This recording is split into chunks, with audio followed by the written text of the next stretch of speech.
तुम्हें एम्पायर संभालना है तो ये एटीट्यूड तुम्हें बदलना होगा। एटीट्यूड तो खानदानी है रीगा जी, खून में। बॉलीवुड में सलमान भाई और एसआरके के बाद अगर कोई सुपरस्टारडम डिजर्व करता है तो वो है रणबीर कपूर, जिसमें कोई शक नहीं है। और वो इसलिए क्योंकि ये बंदा अपने वर्सेटाइल परफॉर्मेंसेस के साथ साथ अगर किसी चीज के लिए जाना जाता है तो वो है उसका unique and authentic movie selection. वो फिर चाहे वेकअप सीड हो, रॉकस्टार हो, ये जवानी ये दीवानी, रॉकेट सिंह, संजू, ब्रह्मास्त्र या फिर एनिमल, जो कि सब के सब एक से बढ़कर एक मूवी है और एक दूसरे से काफी अलग भी है। और रणबीर कभी भी अपने आप को फेक दिखाता नहीं है। पता है क्यों? क्योंकि भाई साहब इंस्टा पे ही नहीं है। जोक्स अपार्ट, तो चलिए बात करते हैं रणबीर कपूर के अपकमिंग मूवीज की, जिनको बनने में टाइम तो लगेगा लेकिन जैसी रिलीज होंगी तो बॉक्स ऑफिस खत्म। पैसा ही पैसा होगा। तो नंबर 1 पे आती है रामायणा। तो भाई लोग आपको पता ही होगा कि ये मूवी 2 पार्ट्स में बनने वाली है, जिसे डायरेक्ट कर रहे हैं नीतीश तिवारी और इसका ऑफिशियल अनाउंसमेंट भी हो चुका है। तो इसका पहला पार्ट आएगा दिवाली 2026 में और दूसरा पार्ट आएगा दिवाली 2027 में। और रिसेंट न्यूज के अकॉर्डिंग रणबीर ने अपना शूट खत्म भी कर लिया है, जिसमें वो प्रभु श्री राम जी का रोल प्ले कर रहे हैं। और अब रणबीर दूसरे फिल्म के शूट के लिए जा भी चुके हैं, लेकिन पार्ट 2 के शूट के लिए वो बीच बीच में आते रहेंगे। लेकिन जैसा कि आपने देखा होगा कि एनिमल में भाई ने वेट गेन कर लिया था, तो अब भाई ने रामायण के लिए वेट कम भी किया है और साथ में वीगन भी बन चुके हैं। And apart from Ranbir Kapoor, इस रामायण के प्रोजेक्ट को इंटरेस्टिंग बनाती है इसकी बाकी कास्ट, जिसमें साई पल्लवी एज अ सीता माँ, सनी बाजी एज हनुमान जी और अपने रॉकी भाई एज रावण। और इस फिल्म को डायरेक्ट कर रहे हैं नीतीश तिवारी, जिनकी लास्ट फिल्म थी दंगल, जिसका रिकॉर्ड अब तक कोई तोड़ ही नहीं पाया है। और अब ऐसा लगता है कि वो खुद ही अपना रिकॉर्ड ब्रेक करेंगे रामायण के साथ, क्योंकि इसका बजट ही 835 करोड़ बताया जा रहा है। तो जस्ट इमेजिन कि इसके विजुअल इफेक्ट्स कितने ग्रैंड लेवल पे होंगे। और विजुअल इफेक्ट्स की बात करें तो जो कंपनी इसको विजुअल इफेक्ट्स दे रही है, टी नेगेटिव, इसके फाउंडर है नमित मल्होत्रा, जो कि इस प्रोजेक्ट में प्रोड्यूसर भी है। और उनके साथ यश भी इसमें प्रोड्यूसर है और खुद नीतीश तिवारी भी। सो डोंट वरी गाइस, ये दूसरी आदिपुरुष तो नहीं बनने वाली। देन दूसरी फिल्म है संजय लीला भंसाली की लव एंड वॉर। तो रामायण के शूट्स के बाद रणबीर अब इसी प्रोजेक्ट के शूट में बिजी है और न्यूज के अकॉर्डिंग विक्की और आलिया भी इसका सेट ज्वाइन कर चुके हैं। और ये मूवी एक लव ट्रायंगल होने वाली है। वैसे इंटरेस्टिंग बात यह है कि रणबीर सेकंड टाइम संजय लीला भंसाली के साथ नजर आएंगे आफ्टर हिज सावरिया डेब्यूट। वैसे ये मूवी बन रही है with budget of 200 crore and of course Sanjay Leela Bhansali है तो सब ग्रैंड ही होता है। सो नो डाउट ये मूवी भी ब्लॉकबस्टर ही होने वाली है।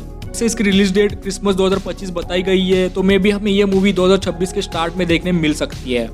दिन अब आती है वो मूवी जिसने एसआरके के लास्ट ऑफ द स्टार्स की बात को झूठा ठहरा कर रणबीर कपूर को अगला सुपरस्टार बना दिया, और वो मूवी है एनिमल। तो after love and war Ranbir animal के सीक्वल यानी एनिमल पार्क में काम करेंगे, जिसके द्वारा संदीप रेड्डी वांगा हमारा कंफ्यूजन भी दूर करेंगे। एनिमल के एंड में जो रणबीर ऐसा करता है तो आखिर था कौन, रणविजय या अजीज? इसे देखने में तो बहुत मजा आएगा, रणबीर वर्सेस रणबीर। शायद इसमें अबरार की बैक स्टोरी भी कवर की जाएगी कि वो गूंगा कैसे बना, और अजीज का असली चेहरा भी सामने आएगा।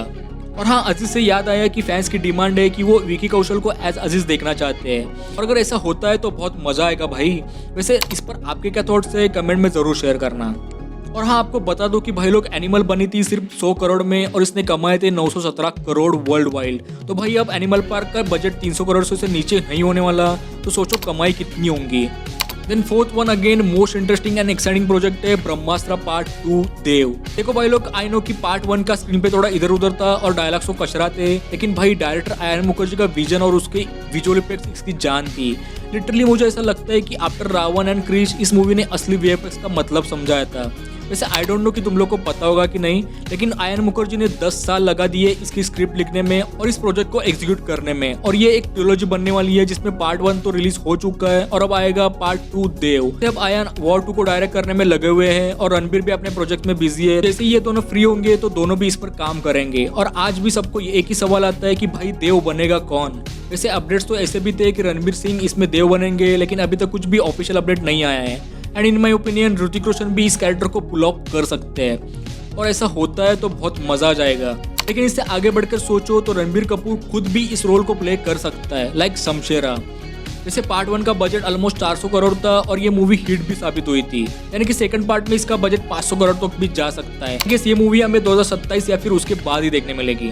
Then last but not the least, Dhoom 4। तो गाइस ये तो मेरे लिए बहुत बड़ा सरप्राइज था, क्योंकि दूर दूर तक इस रोल के लिए रणबीर कपूर को किसी ने इमेजिन भी नहीं किया होगा, क्योंकि बार बार ऐसे ही अपडेट्स आते थे कि इसमें एंटी विलन बनेगा तो वो है एसआरके या फिर भाईजान। लेकिन रणबीर ने वाइल्ड कार्ड एंट्री मार ली है भाई। एनिमल के बाद तो ये बंदा एंटी विलन या एंटी हीरो जो भी कहो सब कर लेगा, आई एम 100% श्योर। गाइस अब जॉन, ऋतिक और आमिर के बाद रणबीर धूम मचाते हुए नजर आएंगे। आप इसमें से कौन सी मूवी के लिए एक्साइटेड हो कमेंट में जरूर शेयर करना। और अगर वीडियो अच्छा लगा हो तो लाइक एंड शेयर करके जाना, और अगर चैनल पे नए हो तो चैनल को सब्सक्राइब करके जाना। चलिए मैं मिलता हूँ ऐसे किसी नेक्स्ट वीडियो में। Till then take care and bye bye.